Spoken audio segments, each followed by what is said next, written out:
دوستوں السلام علیکم۔ میں امید کرتا ہوں آپ سب ٹھیک ہوں گے۔ حضرت فاطمہ رضی اللہ عنہا نبی کریم صلی اللہ علیہ وسلم کی سب سے محبوب صاحبزادی ہیں۔ آپ کا لقب زہرا ہے۔ آپ رسالت نبوی سے 5 سال قبل پیدا ہوئیں۔ آپ کی والدہ حضرت خدیجہ الکبریٰ رسول اللہ صلی اللہ علیہ وسلم پر ایمان لانے والی سب سے پہلی خاتون تھی۔ حضرت عباس سے روایت ہے کہ رسول اللہ صلی اللہ علیہ وسلم نے فرمایا، جتنی خواتین میں افضل ترین خدیجہ، فاطمہ، مریم اور آسیہ ہے۔ ایک اور حدیث میں آپ کو تمام عورتوں کی سردار بھی کہا گیا ہے۔ حضرت فاطمہ رضی اللہ عنہا کم عمر سے ہی نہایت حق پرست تھیں۔ مکی دور کا مشہور واقعہ ہے کہ ایک روز نبی کریم صلی اللہ علیہ وسلم کعبہ کے قریب نماز ادا کرنے میں مصروف تھے کہ کفار نے آپ صلی اللہ علیہ وسلم کو تکلیف پہنچانے کا منصوبہ بنا لیا۔ عقبہ بن معیط نامی سردار جو دیگر سرداران قریش کے ساتھ وہاں موجود تھا اور آپ صلی اللہ علیہ وسلم کو نماز ادا کرتے دیکھ رہا تھا، وہاں سے اٹھا اور اونٹ کی اوجری اٹھا لایا۔ اونٹ کی وزنی اوجری اس نے سجدے کی حالت میں آپ صلی اللہ علیہ وسلم کی پشت مبارک پر رکھ دی۔ اس دوران کسی نے حضرت فاطمہ رضی اللہ عنہا کو اس واقعے کی خبر دی۔ یہ سن کر آپ خانہ کعبہ پہنچی اور روتے ہوئے اپنے ہاتھوں سے اپنے والد کی پشت سے وہ اوجری اٹھائی اور قریش کے ان سرداروں کے لیے بد دعا فرمائی۔ نبوت کی ابتدائی زمانے کا ایک اور واقعہ ہے کہ ایک دن رسول اللہ صلی اللہ علیہ وسلم بازار سے گزر رہے تھے کہ ایک گستاخ کافر نے آپ صلی اللہ علیہ وسلم کے سر میں مٹی ڈال دی اور اپنے خبیث بدن کا مظاہرہ کرتے ہوئے بھاگ نکلا۔ آپ صلی اللہ علیہ وسلم اسی حالت میں گھر واپس آ گئے۔ حضرت فاطمہ نے جب آپ صلی اللہ علیہ وسلم کی یہ حالت دیکھی تو رونے لگی۔ وہ آپ صلی اللہ علیہ وسلم کا سر دھوتی جاتی اور فرت غم سے روتی جاتی۔ آپ صلی اللہ علیہ وسلم نے انہیں تسلی دی اور فرمایا، بیٹا صبر کرو، اللہ تمہارے باپ کا حامی اور ناصر ہے۔ وہ تمہارے والد کو قریش کے دست درازیوں اور مصیبتوں سے محفوظ رکھے گا۔ حضرت فاطمہ کی شادی آپ کے چچا زاد بھائی حضرت علی سے ہوئی، جنہوں نے بارگاہ رسالت میں ہی پرورش پائی تھی۔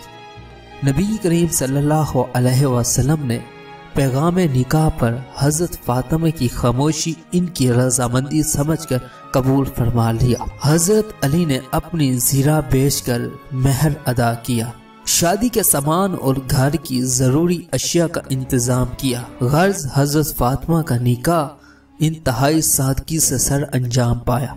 آپ صلی اللہ علیہ وسلم نے اس موقع پر خصوصی طور پر ان دونوں کے لیے دعا فرمائی۔ حضرت فاطمہ رضی اللہ عنہا نے نہایت سادہ اور پر مشقت زندگی بسر فرمائی۔ گھر کے تمام کام خود سر انجام دیتی، یہاں تک کہ چکی بھی خود پیستی، جس کی وجہ سے آپ کے ہاتھوں میں آبلے پڑ جاتے تھے۔ گھریلو ذمہ داریوں میں مدد کے لیے آپ نے نبی کریم صلی اللہ علیہ وسلم کی خدمت میں پیش حاضر ہو کر ایک لونڈی کا مطالبہ کیا۔ آپ صلی اللہ علیہ وسلم نے فرمایا، بیٹی میں تمہیں ایسی بات نہ بتاؤں جو لونڈی اور غلام سے بہتر ہو؟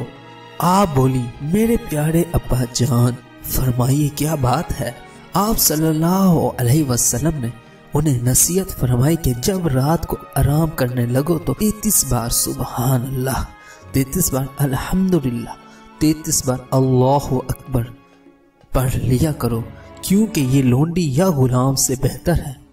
حضرت فاطمہ نے اصرار کرنے کی بجائے انتہائی سعادت مندی سے فرمایا کہ میں اللہ اور اس کے رسول کی رضا پر راضی ہوں۔ تسبیح کی یہ کلمہ تسبیحات فاطمہ کے نام سے معروف ہیں۔ اپنی محبوب بیٹی کے لیے نبی کریم صلی اللہ علیہ وسلم نے مال اور دولت کو پسند نہیں فرمایا۔ گویا حقیقی محبت کا پیمانہ یہ نہیں کہ جس سے محبت ہو اس کے قدموں میں تمام دنیاوی نعمتیں ڈھیر کر دی جائیں، بلکہ محبت کا تقاضا یہ ہے کہ محبوب ہستی کی آخرت سنوارنے کے لیے کوشش کی جائے۔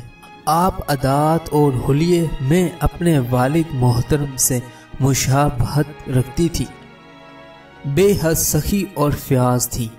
رسول اللہ صلی اللہ علیہ وسلم کو حضرت فاطمہ سے خصوصی لگاؤ تھا۔ وہ اپنے والد محترم کو دیکھتے ہی احترام میں کھڑی ہو جاتی تھی۔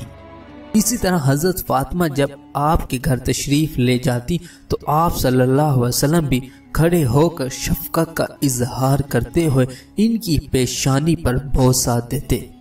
رسول اللہ صلی اللہ علیہ وسلم حضرت فاطمہ کو اپنی تمام اولاد سے بڑھ کر چاہتے تھے۔ ایک موقع پر آپ صلی اللہ علیہ وسلم نے فرمایا، فاطمہ میرے جگر کا ٹکڑا ہے، جو چیز اسے اذیت دے اس سے مجھے اذیت ہوتی ہے، اور جو بات اسے پریشان کرے وہ مجھے پریشان کرتی ہے۔ آپ صلی اللہ علیہ وسلم کی علالت کے دوران ایک مرتبہ حضرت فاطمہ آپ صلی اللہ علیہ وسلم کی خدمت میں حاضر ہوئیں۔ آپ صلی اللہ علیہ وسلم نے انہیں اپنے پاس بٹھا کر سرگوشی میں کچھ فرمایا، جسے سن کر وہ رونے لگی۔ حضور صلی اللہ علیہ وسلم نے دوبارہ ان سے آہستہ آواز میں کچھ فرمایا، جسے سن کر وہ مسکرانے لگی۔ حضور صلی اللہ علیہ وسلم کے وصال کے بعد حضرت عائشہ کے دریافت فرمانے پر حضرت فاطمہ نے بتایا کہ حضور صلی اللہ علیہ وسلم نے فرمایا تھا کہ اے فاطمہ، میرے وصال کا وقت قریب آ گیا ہے اور میرے گھر والوں میں سے تم سب سے پہلے مجھ کو ملو گی، اور میں تمہارے لیے کتنا بہترین پیش رہوں۔ اس موقع پر میں رو پڑی تو آپ صلی اللہ علیہ وسلم نے فرمایا کہ کیا تم اس بات سے راضی نہیں کہ تم تمام جہانوں کی عورتوں کی سردار بنو؟ اس پر میں ہنس پڑی۔ حضرت فاطمہ کو اللہ تعالیٰ نے حضرت حسن رضی اللہ عنہ اور حضرت حسین رضی اللہ عنہ جیسے بے مثال بیٹے عطا فرمائے۔ جس نے حسن اور حسین سے محبت کی اس نے مجھ سے محبت کی، اور جس نے ان دونوں سے بغض رکھا اس نے مجھ سے بغض رکھا۔ حضرت فاطمہ کو اللہ تعالیٰ نے دو بیٹیاں حضرت زینب اور ام کلثوم بھی عطا فرمائی۔ حیا ایمان کا لازم جز ہے، خصوصاً ایک عورت کا تو زیور ہی حیا ہے۔ آپ حد درجہ حیا گوشہ نشین خاتون تھی۔ ایک مرتبہ رسول اللہ صلی اللہ علیہ وسلم نے عورت کے بہترین صفت کے بارے میں پوچھا تو حضرت فاطمہ نے جواب دیا کہ عورت کی سب سے اعلیٰ خوبی یہ ہے کہ نہ وہ کسی غیر مرد کو دیکھے اور نہ کوئی غیر مرد اسے دیکھے۔ آپ نے وفات سے پہلے اپنی تدفین کے بارے میں جو ہدایات فرمائیں ان میں پردے کا خیال رکھنے کے بارے میں بھی باتیں بھی تھیں۔ حیا کا اس سے اعلیٰ درجہ کیا ہو سکتا ہے کہ انسان موت کے بعد بھی اپنے پردے کا خیال سے غافل نہ ہو۔ حضرت فاطمہ الزہرا کی وفات ہجرت کی 11ویں سال ماہ رمضان میں نبی کریم صلی اللہ علیہ وسلم کے وصال کے 6 ماہ بعد ہوئی۔ آپ کا انتقال رات کے وقت ہوا اور ان کی وصیت کے مطابق انہیں رات کے وقت ہی دفن کیا گیا۔ دوستو، چلتے چلتے ایک بات آپ سے عرض کرتا چلوں کہ اگر آپ کو یہ ویڈیو پسند آئی ہے تو اس ویڈیو کو زیادہ سے زیادہ شیئر کریں۔ یقین جانیے اس میں آپ کا چند لمحے بھی نہیں لگیں گے، شاید آپ کا یہ ایک لمحہ ہی دوسروں کے لیے سبق آموز ثابت ہو۔ دوستو، اگر آپ نے ابھی تک ہمارے چینل کو سبسکرائب نہیں کیا تو سب سے پہلے اس چینل کو سبسکرائب کر لیں۔ بہت بہت شکریہ۔